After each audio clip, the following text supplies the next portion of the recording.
Chapter 1. Fotheringay. My name is Bess Curl, but this is not my story. It is the story of my Lady Mary, Queen of Scots. She wrote the story, and then she gave it to me. I am going to give it to her son.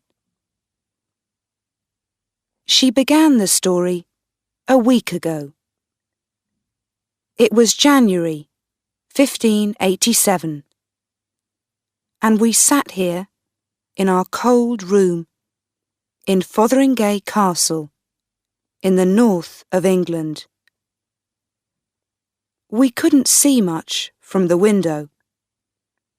1 or 2 houses, a river, some trees, some horses, and a road.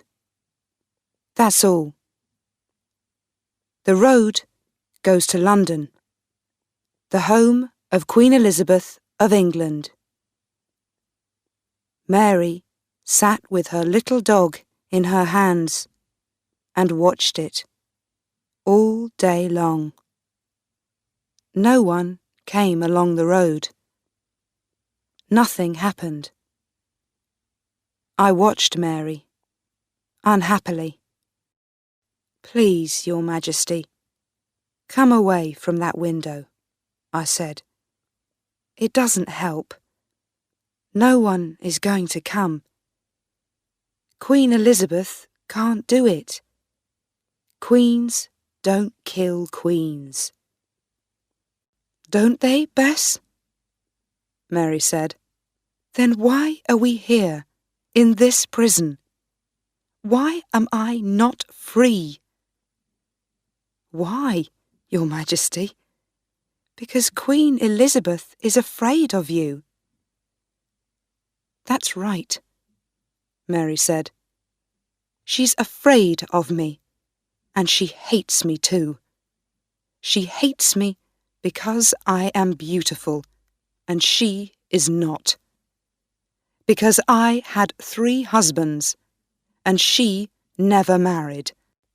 And because many people, good Catholic people in England, France, Scotland, Spain, say that I, Mary, am the true Queen of England, not Elizabeth. And Elizabeth has no children, so when she is dead, my son James... She came away from the window and stood in front of me. "James," she said quietly. "My son. Does he think about me sometimes?" He was only 10 months old when I last saw him. It is nearly 20 years. "Of course he thinks about you, Your Majesty," I said. "You write to him often.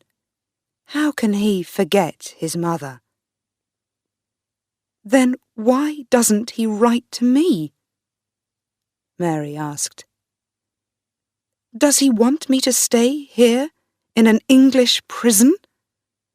"No, of course not, Your Majesty.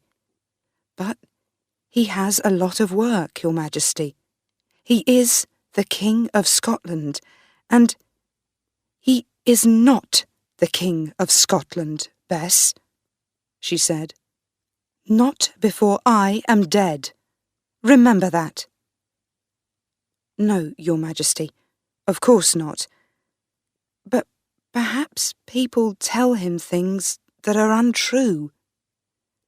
You know what people say. Perhaps he thinks you killed his father." Mary's face went white. She was very angry, and for a minute I was afraid. She said, "You know that's a lie, Bess. It is a lie. I did not kill James's father. I knew nothing about it." I know that, Your Majesty, but perhaps James doesn't know it. He hears so many lies all the time. He needs to know the true story. Why don't you write and tell him? Mary sat down slowly. She looked old and tired.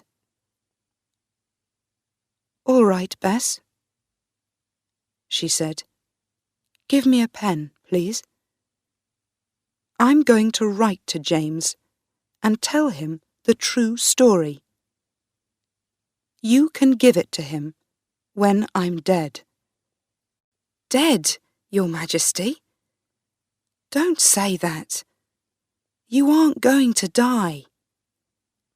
Her old, tired eyes looked at me.